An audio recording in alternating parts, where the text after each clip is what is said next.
रतन ने अपने भाभी साहब की बात का मान रखने के लिए उसकी साजिश को अंजाम देने की कोशिश की है। सम्राट ने अपनी बहन से मिलने की खुशी में 1 घंटा पहले ही अपना पेपर सॉल्व कर दिया है। जी हाँ, मैं बात कर रही हूँ कलर्स टेलीविज़न का नया शो धाकड़ बीरा, जिसमें आप सबको देखने को मिल रहा है भाई बहन का प्यार।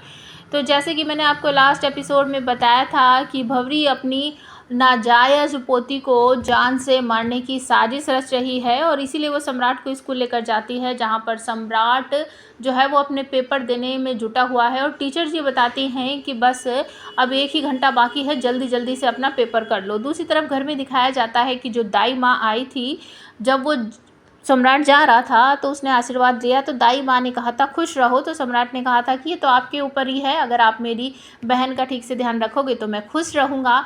तो जैसे ही दाई माँ छोटी सी नन्ही सी किशमिश के साथ कुछ गलत करने वाली होती है, तो सम्राट की वही बात उन्हें याद आ जाती है और वो मना कर देती है कि मैं इस बच्ची के साथ कुछ नहीं करूँगी।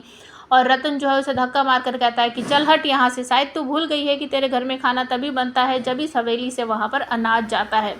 तो रतन कहता है कि हमें तुम्हारी ज़रूरत नहीं है, इसको तो हम खुद ही मौत के घाट उतार देंगे। और वो तुरंत ही किशमिश को लेकर वहाँ से निकल जाता है और कहीं दूर खेतों में पहुँच जाता है, जहाँ पर वो कुछ मज़दूरों को बुलाता है, कहता है कि बड़ा सारा गड्ढा खोदो जिसमें ये समा जाए।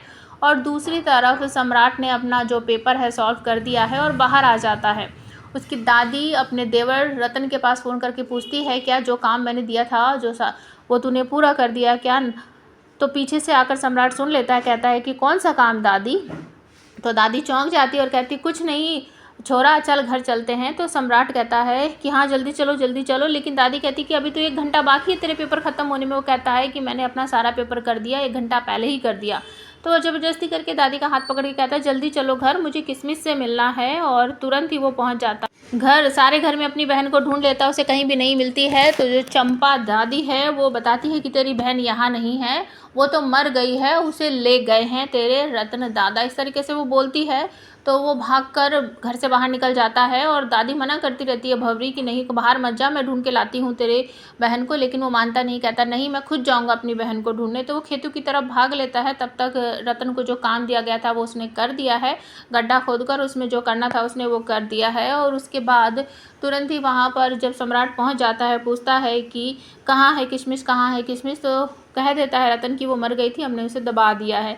लेकिन जो सम्राट है उसे यकीन नहीं होता और वो तुरंत ही इधर उधर ढूंढता है कि कहाँ है मेरी बहन, तो उसे कहीं भी पता नहीं चलता। तो उसके हाथ की जो नज़रिया टाइप का कुछ था, पायल या नज़रिया कुछ नीचे गिरी रहती है, तो वो समझ जाता है कि यही है। तो वो कान लगा कर सुनता है, लेकिन उसे कुछ सुनाई नहीं देता।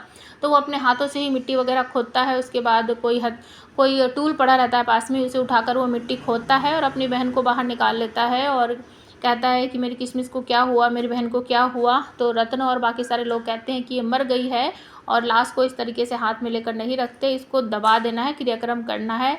तो सम्राट कहता है मेरी बहन जिंदा है, कोई लाश वास नहीं है, ये मेरी बहन है। और तभी किशमिश अपने भाई की उंगली पकड़ती है और बहुत ज़ोर ज़ोर से रोने लगती है। तो ये है भाई बहन का प्यार, जिसकी वजह से मरी हुई बहन भी जिंदा हो गई है। और आने वाले एपिसोड इस सीरियल के बहुत कमाल के होने वाले हैं। अगर ये सीरियल आपको अच्छा लगता है तो हमारे चैनल को सब्सक्राइब करके बेल आइकन को प्रेस ज़रूर कर देना और हाइप ज़रूर दे देना।